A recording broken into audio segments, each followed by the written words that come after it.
Hei, olen Marju Silander. Mielestäni Eurooppa, Suomi ja pääkaupunkiseutu tarvitsee seuraavalla kaudella erityisesti turvallisuutta, rauhaa ja vakautta vahvistavaa politiikkaa. Tämän lisäksi meidän keskeinen tehtävä on vahvistaa Euroopan sisämarkkinoita ja huolehtia Euroopan kansainvälisestä kilpailukyvystä.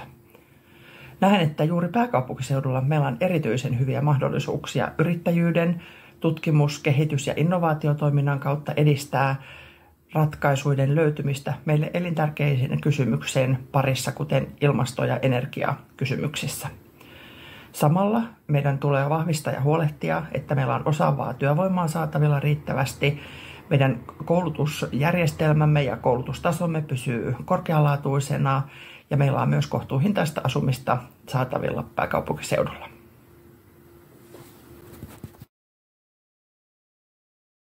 Pääkaupunkiseudulla ja myös Suomessa kasvu on ollut viimeiset 15 vuotta vaatimatonta.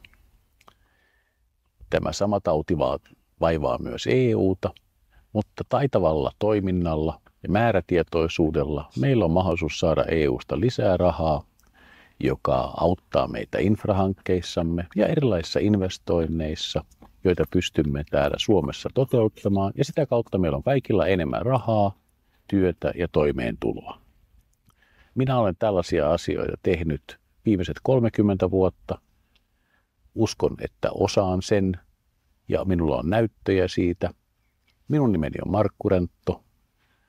Olen ehdokkaana EU-vaaleissa numerolla 225. Sinun valintasi hoitamaan Suomen asioita EU:ssa.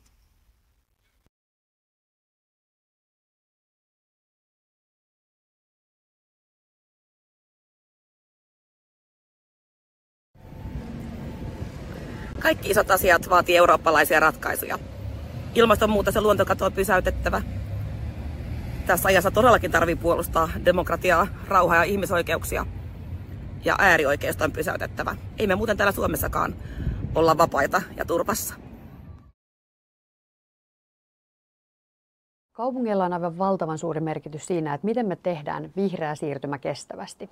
Taklataan siis ilmastokriisiä, luontokatoa ja siirrytään kiertotalouteen. Samaan aikaan meillä on iso haaste siitä, että ihmiset haluaa muuttaa kaupunkeihin, tulla opiskelemaan, tekemään töitä, mutta asumisen hinta on noussut aivan liian korkeaksi, erityisesti suuremmissa kaupungeissa. Sen takia itse asiassa Eurooppa-politiikassa pitää myös pystyä nostamaan kohtuuhintaista asuntotuotantoa, asunnottomuuden torjuntaa entistä korkeammalle, ja meidän pitää pystyä poistamaan eurooppalainen asunnottomuus vuoteen 30 mennessä. Ja kaupungit todella tarvitsee niitä työntekijöitä. Sen takia meidän pitää koko Euroopan unionina yhdessä miettiä, miten me vahvistetaan työ- ja opiskeluperäistä maahanmuuttoa esimerkiksi, jotta yhä useammat ihmiset vois muuttaa meille asumaan. Oli kyse sitten suuremmasta kaupungista tai pienemmästä kaupungista, että jokainen olisi tervetullut ja löytäisi hyvän paikan elää.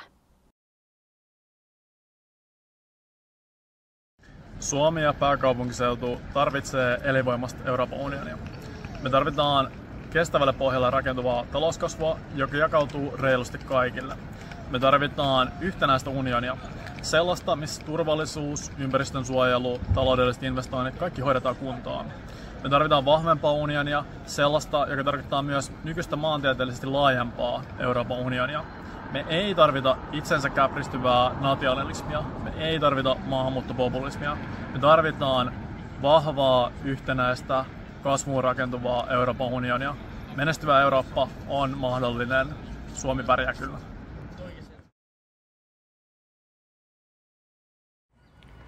Euroopan unionilla on kaksi selkeää uhkaa.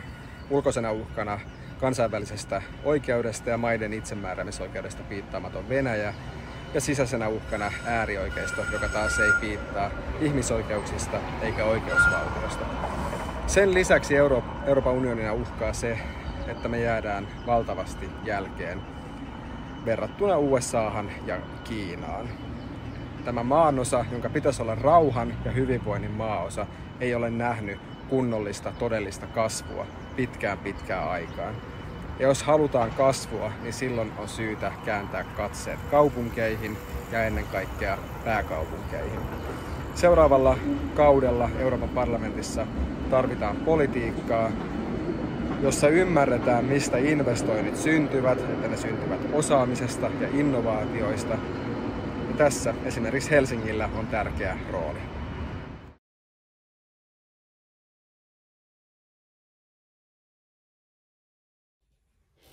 Suomi ja pääkaupunkiseutu hyötyvät yhtenäisestä ja vahvasta Euroopan unionista. Ensinnäkin se, että voimme matkustaa vapaasti Euroopan alueella, luo rutkasti mahdollisuuksia, ei pelkästään työmahdollisuuksia, vaan myös opiskelumahdollisuuksia. EUlla on myös ohjelma nimeltä Erasmus, joka auttaa oppilaita vaihdossa ja tukee myös oppilaita, jotka haluavat tulla Suomeen vaihtoon. Se tarkoittaa sitä, että meillä on lisää opiskelijamahdollisuuksia, mutta myös sitä, että voimme kokea erilaisia kulttuureja. Ja tiedän itse, kun olen asunut Euroopassa 11 vuotta, että pelkästään se, että asuu toisessa maassa, avartaa omaa näkymää siitä, mitä Suomessa voisi tehdä paremmin, mutta myös siitä, mitkä asiat meillä toimii täällä Suomessa.